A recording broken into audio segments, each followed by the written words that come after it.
Hello everybody, I am having a bad day. Now you'll remember in one of my previous videos that went up, I said I'd put this back together again, and I was confident that in fact I never said I was confident, I said I'd put it back together again and wish me luck. Well, the thing is, this went out on its trip and it did its trip and it's now been out on another trip and it was fine.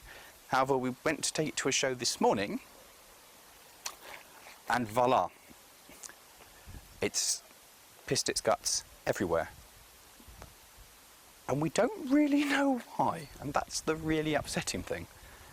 We're assuming there's a blockage somewhere. Either it's airlocked itself randomly in the 2 trips that we took it on, or it's developed a blockage. But it's pressurising the header tank and just throwing as much water as it can out of there. And we've just taken the drain plugs out of the bottom of the rad and the return pipe, and they were still pressurised despite the header tank not being pressurised. So something somewhere is wrong. In other news, I can highly recommend buying vintage fire engines. They are totally no problem, highly reliable and always good fun. So yes. Also, fire engines hold an awful lot of coolant. Furthermore, coolant tastes funny. I believe the simple way to do anything on this truck is you take the radiator out, disconnect the drive from the engine, and the whole thing pulls forward on rails. We're not going to do that. So, what we're going to do is take the inspection cover off and inspect from above. Now, because this is a truck from 1981 and built in England, a lot of the stuff on it is Imperial. Then, just to throw you confusingly, there are the old metric thing thrown in because I guess they've been replaced by people during its lifetime going, you know, we'll swap this over. But soon you'll be able to see the might of a V8 that's not very happy. I suppose the V8's relatively happy, it's just the cooling system, which, just saying, if anybody knows about cooling systems on Perkins V8s, it'd be a great time to introduce yourself to the channel.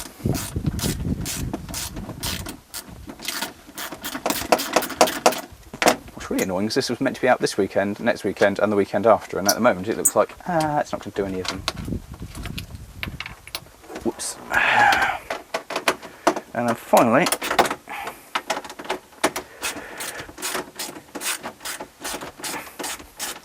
now, my cameraman today, Matt, like me, owns an MR2 and his one is currently on the road, which is more than can be said about my one. It's almost there, I promise. And he will know the joys of how awkward MR2s are to do anything in.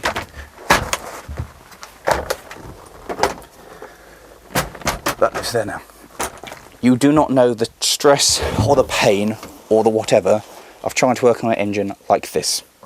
Because this is how we get to everything like this, is you sit on the chair in a kind of crouched position, like so, and then everything is bent over and just, or lying on the seats. It's not a handy thing to work on. Alright, everything is in the way on this. That must be the pump, and that is warm, so that's the pump, and that's the fan, because that's the only thing it could be, because it's not the alternator, and it's not the drive out of the engine. Therefore, that is the pump, and it has water pipe coming into it there, which is coming off.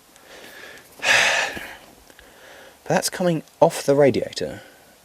I just thought the drive would have gone to the radiator.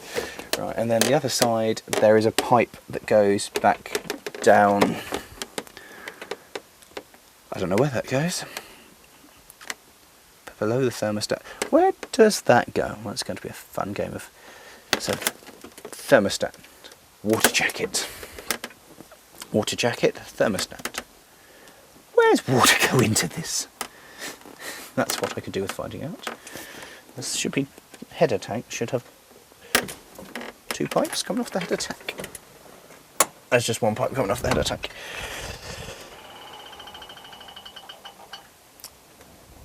Oh, that would make sense, wouldn't it? So, oh, okay, so we fill from down there. Oh, so it's very possible. Because that's just a bleed. And that just goes in and into there. So that's the little ones. But the rest of the system must be a closed system then.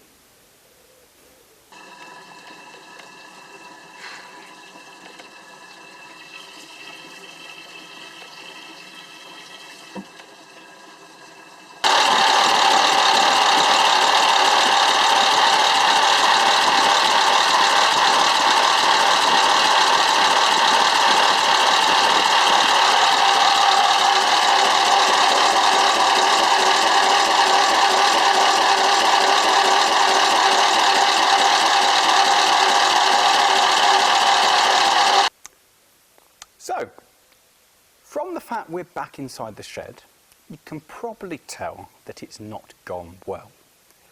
And no, we haven't gone and come back from our day out. What have we done? Well, we took the top off, as you saw, and then we filled it up with some water, and the water came back out, and we drained all the water properly, because we thought, oh, maybe it's an airlock that's gone on here. And so we refilled it, and we went, it was an airlock, it's all fine. So let's go for a test drive. So we went and did 2 laps around the local area, and on the second lap, water overflowing out of the overflow again. Well, that's a problem. So we pulled over and came back in here and parked up and had a look. We don't know what's wrong, and we got a horrible, horrible feeling that it's a head gasket, and that would be very bad. It's actually, at the moment, from what we found, we have definite pressurization of the water system happening. We have flushed it and we have bled the water system, and we know there's no air in it because we've run it with lots of hoses off, which also makes us fairly sure there's not a blockage.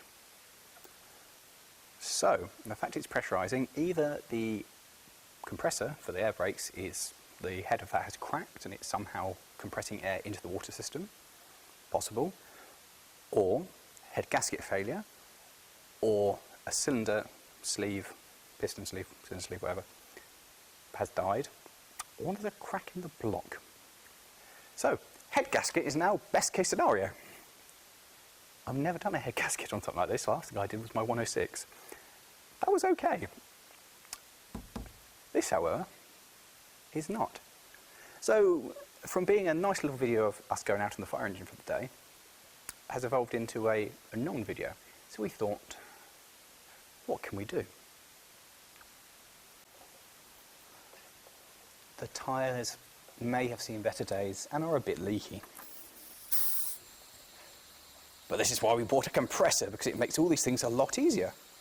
Look at that, taking air like a boss. Wow, wow. These tyres are fine, I'm sure of that. Ask any policeman you like, they'll all tell you, these are fine. And for today, we're just going to charge up and down a field. Now, this is particularly noteworthy for me, because this is the first time that this has run with its bonnet on, which has come back, and as you see, we've got some lovely new panels here, which we did definitely not scrape and scuff by putting them on the floor earlier. Now, when we fired this up the last time, I'd already taken the bonnet off, because I took the bonnet off and the used to have loaders on it to make it easier to start. And that was the first time we think it started for 20 years. So this will be the first time in 20 years that this thing has gone for a drive with the bonnet on. And isn't it cute? Have you ever seen a tractor as pretty as this? Oh, and the other thing that's really cool, hold on. This is professional YouTubing right here of, there we go. I've acquired these. I've got a pair of these to go onto it. They're going to go in like that. A pair of them either side. Oh, it's going to be so cute. I've got the new replacement lights have gone on here. They're not wired in because, well, there's a wire down there, and that's the remains of the wiring loom, and there's no electronic switch yet. But we're working on that. I've just had the horrible realisation that out of everything in the shed that's mine, this is the most working vehicle. So we're going to go enjoy that fact. Right, there's some air in that tyre. That tyre has air in it, and I don't dare put any more in it because it might go boom. And that's just needs a... Yeah, that's fine. Right, outwards. Isn't it spectacular? So, there are some bits which are work in progress. If you come round here, you'll see the biggest current budge, which is the... that's meant to be a bar that goes in here and across here. Cable ties are not the correct way this is meant to work. But if you don't have cable ties, the hook just hangs on the ground, so that's bad. This here marks the remains of the original wiring loom, which should go to this, and to that. This is also missing, but we're working on that. I need to put the switch back in over there so I can use lights again, and I can put the front lights on. Then round here we have some amazing electronic work. This is a good bit of electronics. That is good. That is apparent insulation, but that is good electronics. But it works, and we won't diss that what works. It's good. Oh, and the other small issue. Saucer hot. Lesson from pro tip from Lozer on cars. Exhaust pipes hot. Yeah, remember that one. Yeah.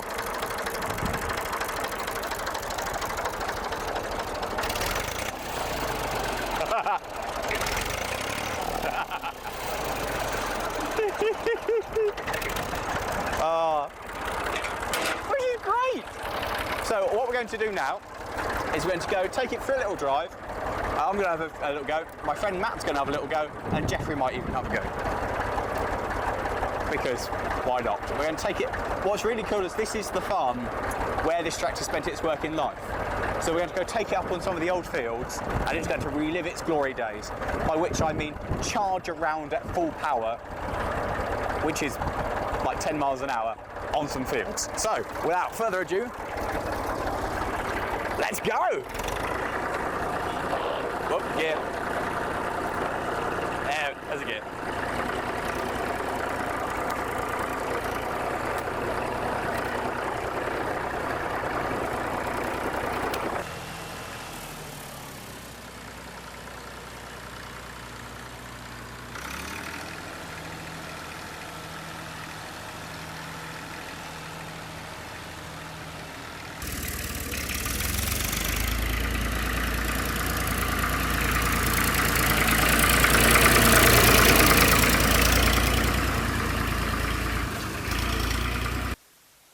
So, the Matty 35. This is the direct descendant from the Ferguson TE20, which is the stereotypical little grey Fergie, which is, when you think of an old tractor, basically what most of you will think of. And Ferguson got bought out, or merged with Massey, and became Massey Ferguson. That's very basic, that's basically what happened. And the result was this. Ferguson had produced the predecessor to this, which is very similar. And then when the two companies merged, we got this thing. And this is nice. Now, this was bought brand new in 1962 and went to work on this farm here. And so it spent its whole life trundling up and down around here, and then in its later life inside what's now my vehicle storage area, where it had a big loader on the front of it, which is bits of it. In fact, the bucket is over there by Matt's MR2. But I thought that was ugly and didn't like it, so I took that off. And also I couldn't get to anything because the arms came in here-ish. And that was a pain, so we took that off.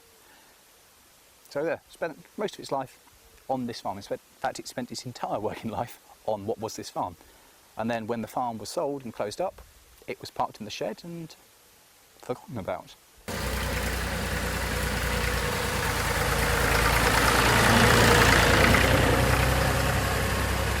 I've known Jeffrey for over 10 years now, and I saw this thing covered in rubbish when we went in to look at it, because Jeffrey used to race karts, so he took us all up to see his racing karts.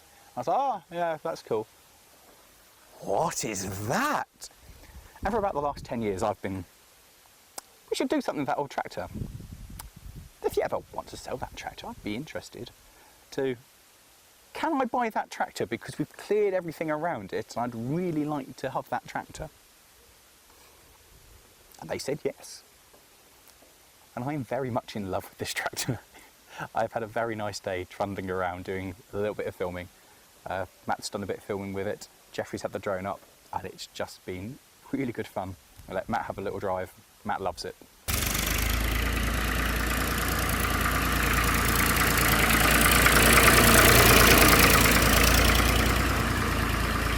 Anyway guys, if I can remind you just to press the like button down there and the subscribe button somewhere down there, or if you're watching on computer, the like button's also there. If you want to share this video, that'd be really good. If you want to leave a comment, that'd be really nice, you know, say how much you like the tractor and such. I'm sure this has been really entertaining. And I apologise for the absolutely almost zero content video. This was meant to be a much different thing of an exciting trip out in the fire engine. That's great. See you later guys, thanks for watching. And next time we'll actually review something.